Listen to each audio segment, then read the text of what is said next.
Yes, people, it's your boy Brandon Hosannah, aka BSH the host, and we are down here, as you can see, at, as much as this is going to pain me to say, one of the most beautiful stadiums in football. Yes, the Etihad Stadium, because we, Manchester Basketball, are down here today to do the stadium tour, have a look at the academy, see what's going on around Manchester, and see how they do it on the other side of the sporting world. Let's go and have a look and see what the tour's about.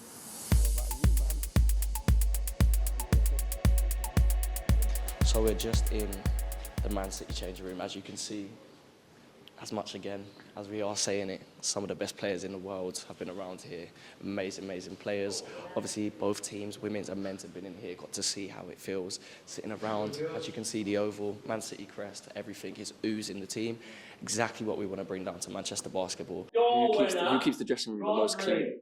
Clean? The clean, yeah. Who walks around and just makes sure it's spotless, or their area is spotless? I'd say me and KO and Junior probably do a Nice. decent job of that. And who's you just say it's I'm gonna leave that one.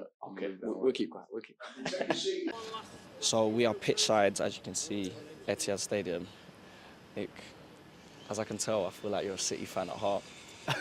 But before I go on to the question, my question that I'm feeling at the moment is, before a game, how'd you get yourself into a zone? Because obviously, as we heard, coming out to 58,000 people, that must be a lot for footballers. But obviously, I know it's a little bit different in the side of basketball.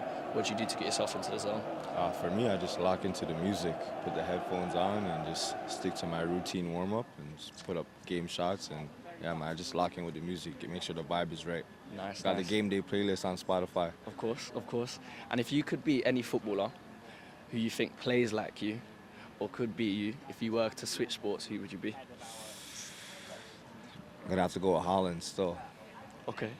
Gonna have to pick him, man. Man City, he holds it down, you know? We was debating earlier. We got told he's 6'5".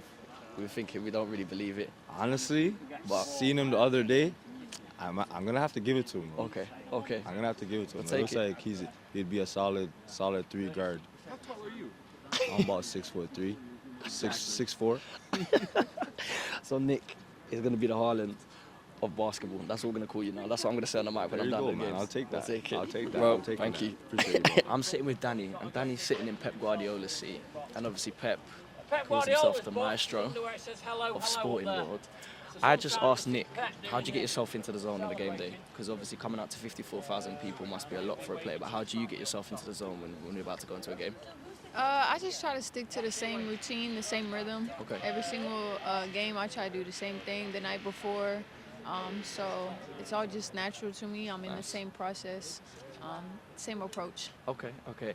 And I asked earlier, DJ in the locker room, who's got the best music taste out of the team? Oh, I might have to give it to Lo.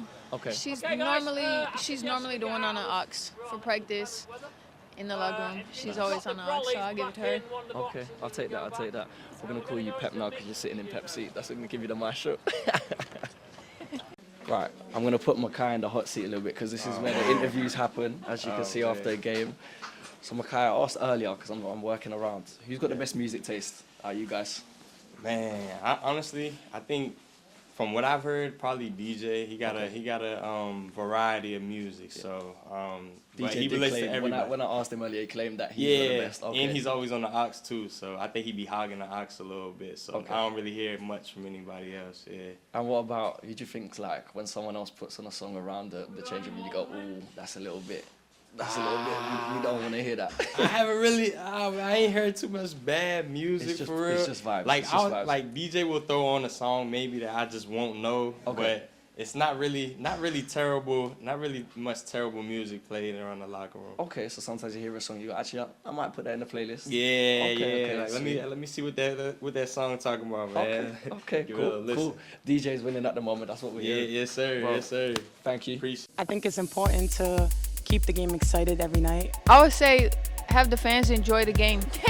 So that wraps up the day down here at the Etihad for the stadium tour. Got to see everything behind the scenes, training facilities, the stadium, the locker rooms, all of that stuff.